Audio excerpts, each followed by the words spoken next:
Muy buenos días, queridas hermanas. Para mí es un gusto enorme poder compartir con ustedes en este día. Mi nombre es Marcela Cortés, soy misionera de Palabra de Vida Argentina y servimos junto a mi esposo acá en el Ministerio en San Miguel del Monte. En esta mañana quería compartir con ustedes el pasaje que se encuentra en 2 Corintios 7:1 y vamos a ver una parte hermosa donde Pablo nos anima, nos exhorta también y nos hace un llamado, ¿no? Tanto para mi vida, también quería compartirlo con ustedes y que también pueda ser de ánimo. Leemos ahí en 2 Corintios 7:1 y dice, así que, amados, puesto que tenemos tales promesas, limpiémonos de toda contaminación de carne y de espíritu, perfeccionando la santidad en el temor de Dios.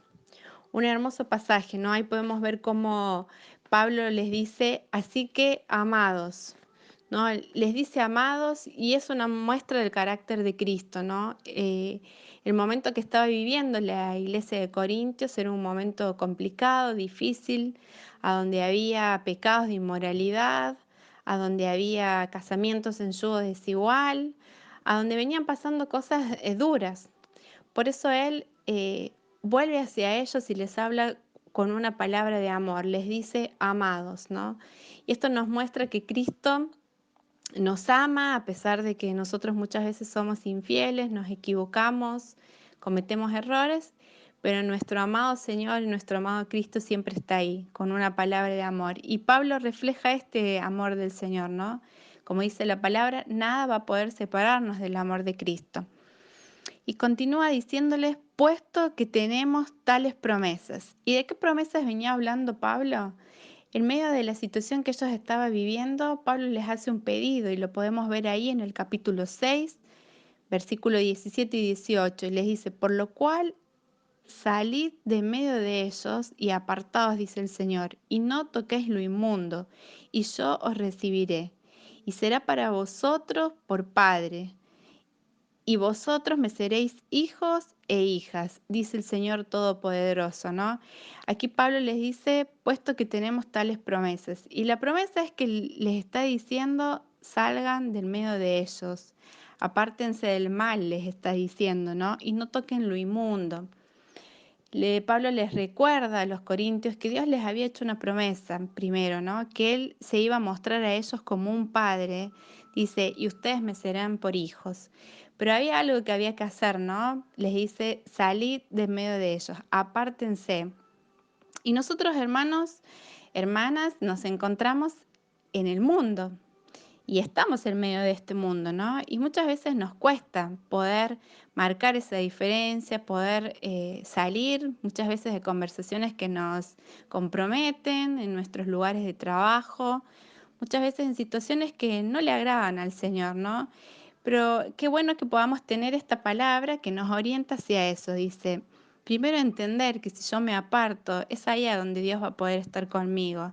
Estoy en la protección de Dios cuando salgo de las cosas que a Él no le agradan, ¿no? Y es muy importante tenerlas presentes. Después le sigue diciendo, limpiémonos de toda contaminación de carne y de espíritu. Y esta palabra limpiémonos nos da la pauta, ¿no? De que necesitamos estar puros, que necesitamos estar limpios. Pero hace una diferenciación de qué cosas, dice, de la contaminación, ¿no? De carne y de espíritu. Nosotros en el momento que recibimos a Cristo tenemos al Espíritu Santo en nuestra vida y muchas veces podemos entender lo que está bien y lo que está mal y muchas veces las pasamos por alto y sin embargo caemos, ¿no? En esta contaminación. Por eso el pedido de Pablo acá es limpiémonos. Y hace una diferenciación entre los pecados de la carne, tal vez, y los pecados del espíritu. Y son conocidos, ¿no? Los pecados de la carne nos dan una sensación de acción, ¿no? Es lo que, el pecado que nosotros enseguida ponemos en acción. Y como a veces yo siempre digo, son los pecados visibles, ¿no? La borrachera, el adulterio, la lujuria. Si nos concentramos en nuestros días, pensamos en pornografía, en adicciones, en excesos, ¿no? Tal vez excesos no tienen que ser drogas, sino a veces son excesos en comidas, excesos en glotonerías, en compras. Yo me identifico mucho con esto porque a veces las mujeres nos gusta mucho comprar y nos excedemos, no tenemos el control, ¿no? O tal vez muchas veces dedicamos demasiado tiempo a nuestro trabajo y le restamos lo que realmente es del Señor.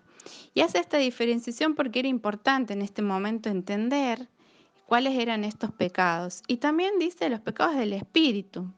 Y estas son las actitudes. Por ahí estos no son tan visibles, ¿no? ¿Quién puede mirar lo que pensamos? ¿Quién puede mirar lo que sentimos, ¿no? Pero muchas veces tenemos malos pensamientos para con una hermana, dentro de nuestra familia igual, ¿no? Y acá le está hablando a creyentes, por lo tanto nos está hablando a nosotros también, ¿no? Y dice, estas actitudes de soberbia, de individualismo que muchas veces vivimos, discriminaciones que a veces hacemos sin darnos cuenta, la incredulidad que tenemos a la palabra de Dios, ¿no?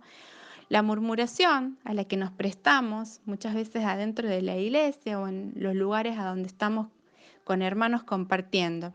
Tener cuidado de esto, ¿no? Pablo acá les dice, apártense, salgan de ahí, límpiense, no estén en esta contaminación, ¿no? Y es hermoso pensar en esto porque nos hace un llamado a todos a limpiarnos de una forma de vida que a veces adoptamos, que a veces se hace un hábito y no sabemos cómo salir, ¿no? Pero acá en Primera de Juan 1:9 nos da una solución para esto. ¿Cómo hago para limpiarme? ¿Qué tengo que hacer? En Primera de Juan dice 1:9, si confieso, ¿no? Si confieso nuestros pecados, dice que Él va a limpiarnos de toda maldad. Y qué importante tener algún momentito de nuestra vida para poder confesar, ¿no? Confesar nuestros pecados, apartar a la mañana, en mi tiempo de oración, en mi tiempo de lectura, confesar, decirle a Dios, ¿no? Decirle a Dios lo que realmente no está bien en mi vida, poder ser conscientes de eso. Y dice que Él va a limpiarnos de toda maldad. Y sigue el versículo, luego de que nos revela cómo, de qué manera tenemos que limpiarnos, pero ¿para qué nos pide esto? Dice, perfeccionando la santidad en el temor de Dios. Miren, me impacta mucho ver esta palabra perfeccionando, porque nos muestra un tiempo verbal que es único en la palabra y hay muchas palabras que Dios nos pide que lo hagamos de esta forma, ¿no?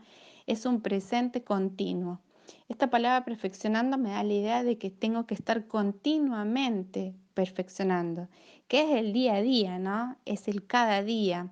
Dice, perfeccionando la santidad en el temor de Dios. Y es una idea de un proceso, ¿no? Yo voy haciendo un proceso. La salvación es inmediata. Cuando recibo a Cristo, inmediatamente recibo la salvación, pero la santificación es progresiva. Tengo que entender que es un trabajo personal. Tengo que entender que me toca a mí limpiarme en los pecados de la carne, de los pecados del espíritu. Esa es mi parte. La parte que me toca a mí es perfeccionarme en esta santidad.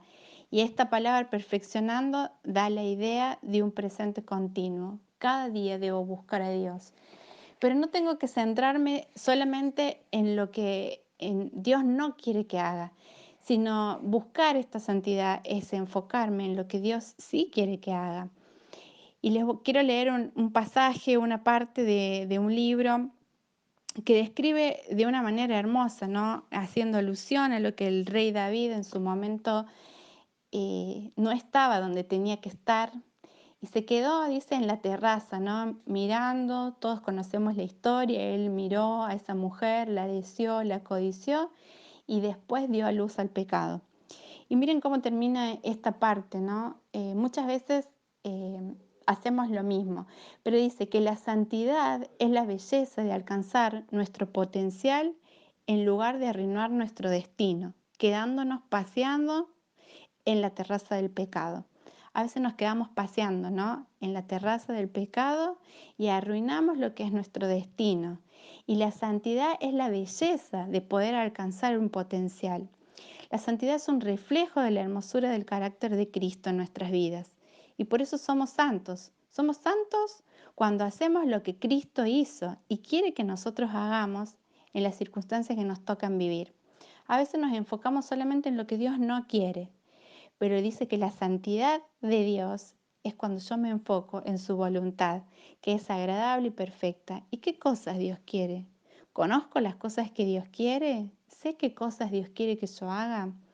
Y Dios nos llama al amor, nos llama a la misericordia, a hacer luz al perdido, a alcanzar personas, a que nuestro corazón arda con nombres de personas, familias, vecinos, amigos que aún no le conocen. Esa es la santidad. Cuando me enfoco en eso, dejo de estar involucrada en otras cosas que no tienen sentido, que no hacen a lo que Dios sí quiere que haga. Y Dios quiere que yo busque su carácter, dice. La santidad es un reflejo de la hermosura del carácter de Cristo. ¿Y cuándo vamos a ser felices?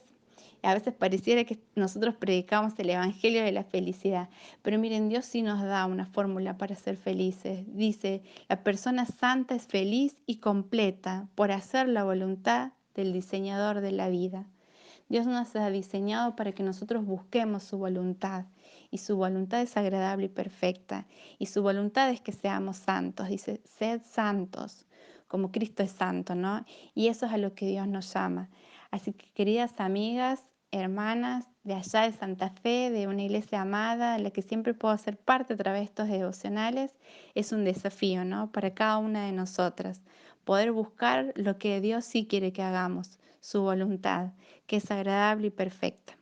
Les dejo un abrazo grande y que Dios las bendiga.